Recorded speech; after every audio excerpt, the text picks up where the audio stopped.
wedding of Prince Harry and Miss Meghan Markle. The Duke and Duchess of Sussex. Rhyme, I've got the time. My God.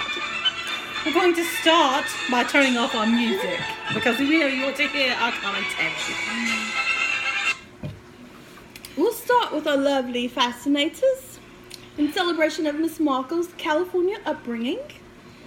Yes, mine is featuring a firework display on this side and little pom-poms on this side. Red, white, and blue for America. By God. And we would like to cover first the celebrity arrivals. And I'll warn you ahead of time, there was some discrepancy of who people were. And we'll let you know once we get to those who we thought they were. Who they really were. I might have drank a bit of wine today.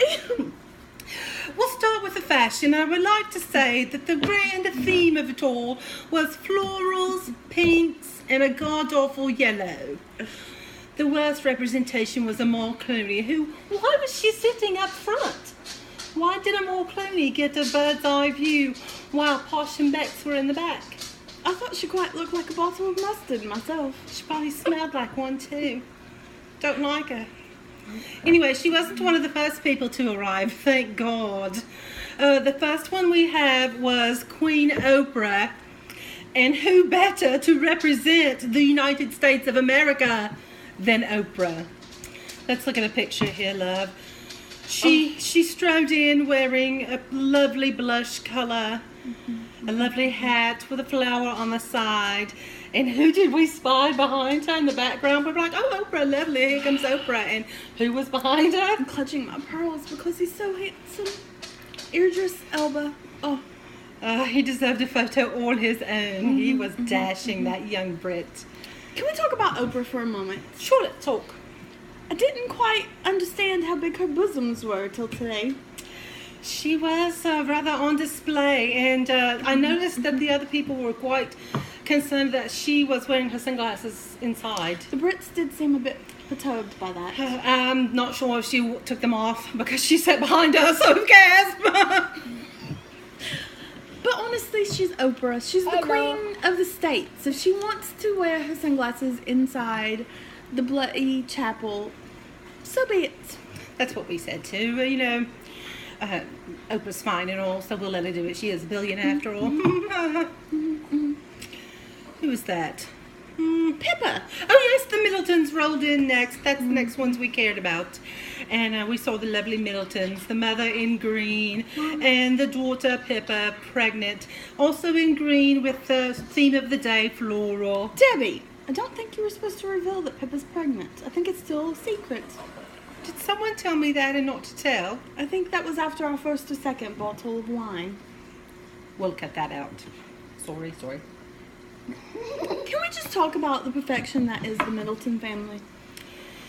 Yes, Kate is quite the perfect example of an English rose. And Pippa, it's very sad that Pippa's not going to be part of the royals. I know, but we did like her for Harry for a little bit, but then I was like, no, she deserves something better, something more American. And Who's then next?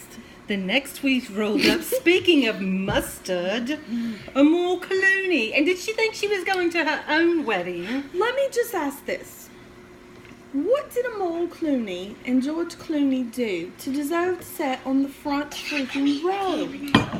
Can I come in? The only thing I thought was maybe since she's a civil rights attorney that they were friends through that, because you know the prince or the duke and duchess are both charitable, and that Amal is charitable as well, and they got in that circle. But going to what she had on today, my gosh, she first turns down Tom Ford on the Met Gala in his gorgeous gown, and then she shows up in mustard. And who designed that?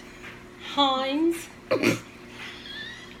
And a veil on her hat as well. There's just, hello, it's not your day, Amal. It's not your day. Bloody hell. And George, let's just speak of George for a moment. He's looking quite his age these days. He is. That grey suit did nothing for him. It did match his salt and pepper hair, though. It did. Yes, it did. Yes, it did. And then the first lady and gentleman of the non-royals in the UK, Posh and Max. Posh comes in, a little disappointing to see her wearing navy again at a royal wedding. I almost thought she was wearing the same outfit, to be quite honest. Except it wasn't quite as large as the last one because she was pregnant. Right. Her fascinator did have sequins on it. That was a nice touch.